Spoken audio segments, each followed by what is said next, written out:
السلام علیکم ویورز، آج کی رپورٹ میں ہم بتائیں گے کہ ہندوستان میں سکھ قوم کی نسل کشی کیسے ہوئی اور تحریک خالصتان کیا ہے۔ سرزمین ہندوستان کی بھی عجیب تاریخ ہے، ہمیشہ سے تقسیم ہوتی آئی ہے، مگر اصل تقسیم ہندوستان کے بعد ہندوستان کی ہر دھرم حکومت جو دنیا کی سب سے بڑی سیکولر جمہوریت کی دعوے دار ہے، اس کے باوجود اکثریت تو انتہا پسند ہندوؤں کے ہاتھوں یرغمال بنی ہوئی ہے۔ نہرو سے لے کر مودی تک جو بھی آیا اقلیتی آبادیوں کے لیے عذاب ہی بنا رہا۔ تو ناظرین، آج ہم بات کرنے جا رہے ہیں 1984 میں ہندوستان میں بسنے والے سکھ آبادی کے بارے میں کہ ان کی نسل کشی کیسے ہوئی۔ ہندوستان اس نسل کشی کو فسادات کا نام دیتا آیا ہے، مگر فسادات دو گروہوں کے درمیان ہوتا ہے، جبکہ 84 میں ایک ہی گروہ نے دوسرے گروہ کو مارا۔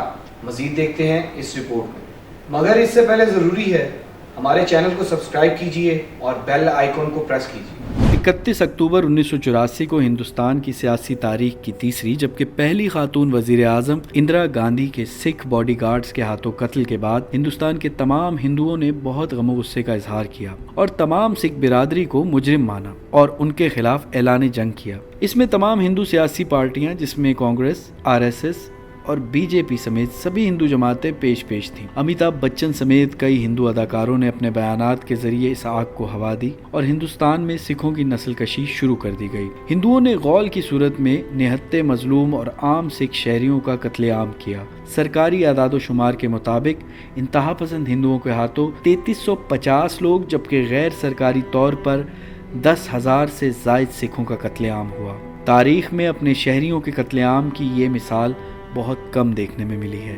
صرف دارالحکومت دہلی میں تقریباً 3000 سے اوپر سکھوں کا قتل ہوا۔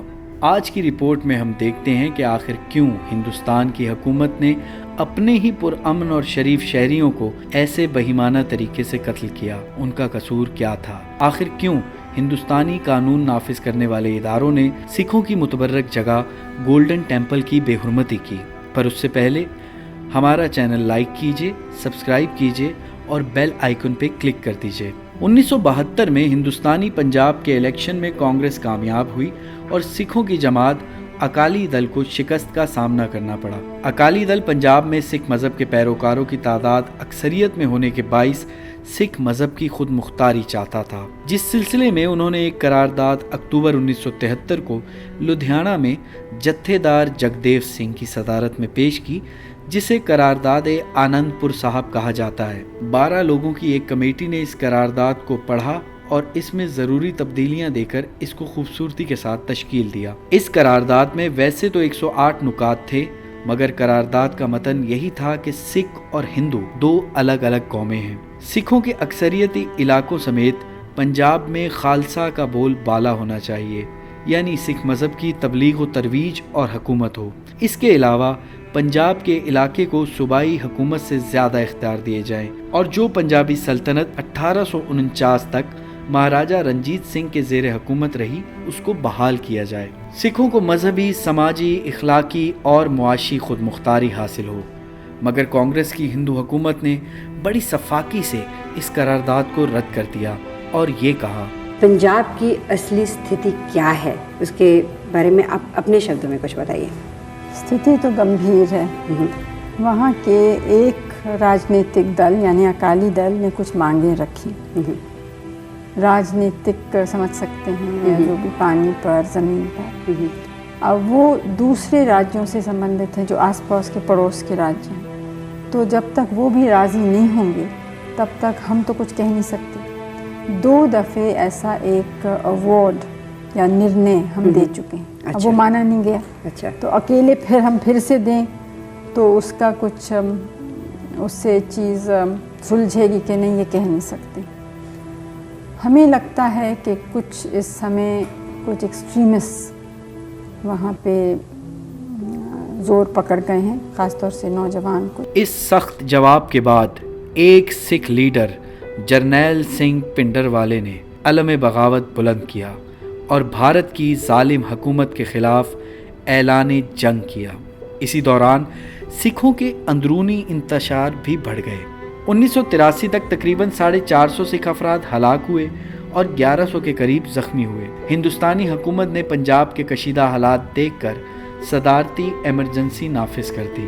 جولائی 1983 کو اکالی دل کے اس وقت کے صدر ہرچند سنگھ لنگووال المعروف سندھ جی نے جرنیل سنگھ پنڈروال کو سکھوں کی متبرک جگہ گولڈن ٹیمپل آنے کی دعوت دی، کیونکہ سکھ مذہب کے مطابق گولڈن ٹیمپل ایک ایسی عمارت ہے جہاں دنیا کے ہر انسان کے لیے پناہ اور کھانا ہر وقت موجود ہے۔ مگر جون 1984 کو اندرا گاندھی کے حکم پہ ہندوستانی فوج نے گولڈن ٹیمپل پہ کیا آپریشن بلو سٹار۔ آپریشن سٹار 1 جون 1984 سے 6 جون 1984 تک چلا۔ آپریشن میں گولڈن ٹیمپل کی عمارت بری طرح متاثر ہوئی۔ یہ آپریشن گرو پورب کے دن کیا جب عام سکھ زائرین بڑی تعداد میں گولڈن ٹیمپل میں موجود تھے۔ اس حملے سے گولڈن ٹیمپل کی عمارت کو کافی نقصان ہوا۔ سروور اور اکال تخت سمیت عمارت کو بدترین طریقے سے خراب کیا اور اس کی بے حرمتی کی۔ ہندوستانی فوج جوتوں سمیت گردوارے کے اندر گئی۔ گولڈن ٹیمپل کے ارد گرد کے علاقے کا محاصرہ کیا گیا۔ عام آنے والے زائرین پہ بھی فائرنگ کی گئی۔ گولڈن ٹیمپل کے مینار بری طرح متاثر ہوئے۔ سکھوں نے بہت قوت سے ہندوستانی فوج کا مقابلہ کیا، مگر نہتے سکھ آخر کتنا لڑ سکتے تھے۔ ہندوستانی حکومت کے اس بہیمانہ عمل سے سکھوں میں غم و غصے کی لہر دوڑ گئی۔ ظاہر ہے مذہب کے ساتھ انسان کے جذبات جڑے ہوتے ہیں۔ سکھوں کا رد عمل یقینی تھا۔ 31 اکتوبر 1984 کو ہندوستان کی وزیر اعظم اندرا گاندھی کے سکھ باڈی گارڈ ستونت سنگھ اور بیانت سنگھ نے ان کا قتل کر دیا، اور اس بات کا بھی ببانگ دہل یہ اظہار کیا کہ انہوں نے گولڈن ٹیمپل پہ ہونے والے سانحے کا بدلہ لیا ہے۔ اس واقعے کے بعد 4 دن مسلسل ہندوستان میں سکھوں کی جان و مال اور عزت محفوظ نہ رہی۔ ہندو انتہا پسندوں نے جتھوں کی صورت میں حملے کیے اور سکھوں کی جان مال اور گردواروں کو بے حد نقصان پہنچایا۔ یہ ہنگامے صرف پنجاب یا دہلی تک نہ رہے، بلکہ کانپور اور بکارو سمیت دوسرے جنوبی ہندوستانی شہروں میں بھی سکھوں کو ہندوؤں نے اپنے ظلم کا نشانہ بنایا۔ شہر کوئی بھی ہو، ہندو انتہا پسندوں کا حملے کا ایک ہی طریقہ تھا۔ کانگریس کے رہنما ان انتہا پسند ہندوؤں کے جتھوں کی سربراہی کر رہے تھے، اور پولیس اور دیگر قانون نافذ کرنے والے اداروں نے اپنی آنکھیں بند کر لی تھیں اور سکھوں کی مدد کرنے سے انکار کر دیا تھا۔ 31 اکتوبر کی رات سے لے کر 1 نومبر کی صبح تک کانگریس لیڈرز اپنے سپورٹرز کو پیسے اور اسلحہ بانٹتے رہے۔ کانگریس لیڈر سجن کمار اور تاجر رہنما للت مارکن کو اکثر لوگوں کو 100 روپے اور شراب کی بوتلیں دیتے دیکھا گیا۔ 1 نومبر کی صبح ہوتے ہی سجن کمار کو دہلی کے ارد گرد کے علاقوں سلطان پوری، کرن گارڈنز اور پلم کالونی میں ریلیاں کرتے دیکھا گیا۔ کرن گارڈنز میں لوگوں نے سجن کمار کو ٹرک میں سے سریے بانٹتے اور سکھوں اور ان کے جانی و مالی و معاشی نقصان کا حکم دیتے سنا۔ پالم ریلوے اسٹیشن اور منگول پوری میں سجن کمار نے ایک ریلی اپنی سربراہی میں کی، اور اس دوران انتہا پسند ہندوؤں نے نعرے بھی لگائے، سرداروں کو قتل کرو، اندرا گاندھی ہماری ماں ہے اور انہوں نے ہماری ماں کو مارا ہے۔ موتی سنگھ جو ایک سردار تھا اور پہلے کانگریس کا رکن تھا، اس نے سلطان پوری میں سجن کمار کو یہ کہتے سنا کہ جو بھی سانپ کے بچوں یعنی سکھوں کو قتل کرے گا میں انعام دوں گا، کسی عام سکھ کو مارو گے تو 1000 دوں گا، اور اگر کوئی روشن سنگھ یا باغ سنگھ کو قتل کرے گا اسے 5000 دوں گا۔ اور یہ انعامات آپ لوگ نومبر کی 3 تاریخ سے میرے پرسنل سیکٹری سے لینا شروع کر سکتے ہیں۔ ہندوستانی دارالحکومت دہلی میں مشرقی دہلی مثلاً سلطان پوری، منگول پوری اور ترلوک پوری کے علاقے اور بہت سارے سکھوں کو ظالمانہ تشدد کر کے مارا گیا۔ ہندو جتھوں نے ڈھونڈ ڈھونڈ کے سکھ لوگوں کو مارا اور ان کے گھروں، املاک اور کاروباروں کو نظر آتش کیا اور توڑ پھوڑ کی۔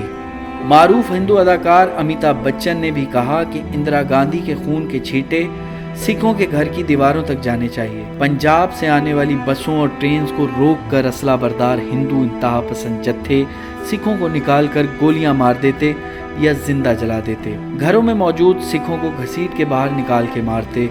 بہت سی سکھ خواتین کے ساتھ جبری زیادتی کی گئی۔ حد تو یہ کہ اس سارے سانحے کے بعد اگر کوئی سکھ اپنے ساتھ ہونے والے ظلم پہ انصاف لینے جب عدالتوں میں جاتا تو ہندو جج اس کو ڈرا دھمکا کر خاموش کروا دیتے۔ غرضے کہ ہندوستان نے ریاستی اور مذہبی دہشت گردی کی انتہا کر دی اور سکھوں کی بڑی تعداد میں نسل کشی کی گئی۔ آج تک ہندوستانی حکومت 10 سے زیادہ کمیشنز اور کمیٹیز بنا چکی ہے جو ان واقعات اور ان فسادات کے اوپر کوئی فیصلہ کرے۔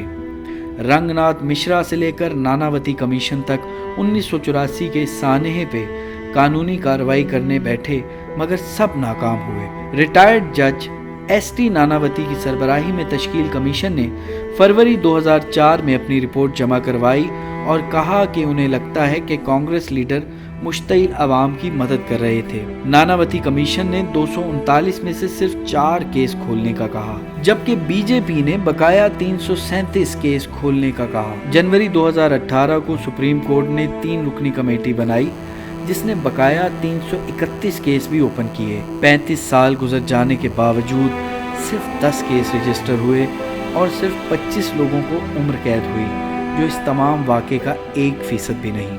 انصاف کی فراہمی میں ناکامی، وکیلوں کو ڈرایا دھمکایا جاتا رہا، ججز کو دھمکیاں دی گئیں۔ سجن کمار، للت ماکر، ایل کے بھگت، حتیٰ راجیو گاندھی نے بھی یہ کہہ دیا کہ جب بڑے درخت گرتے ہیں تو زمین ہلتی ہے۔ جو اپنی تاریخ سے سیکھتے نہیں وہ زیادہ بربادی کرتے ہیں، جسے سن کر لگتا ہے کہ بات اس مار دھاڑ خون خرابے کی اپنے تئیں صفائی ہے۔ تو جناب، ایسے شروع ہوئی تھی سکھوں کی تحریک آزادی، جس کا مقصد اپنی ریاست خالصتان حاصل کرنا تھا اور خالصے کا بول بالا کرنا تھا۔ ہندوستان کو شرم کرنی چاہیے اور سکھوں کو ان کا حق دینا چاہیے، کیونکہ آزادی ہر قوم کا حق ہے۔ جاتے جاتے پھر وہی بات، اپنا اور اپنوں کا خیال رکھیے اور اپنے میزبان ایاز علی کو اجازت دیجیے۔ اللہ حافظ۔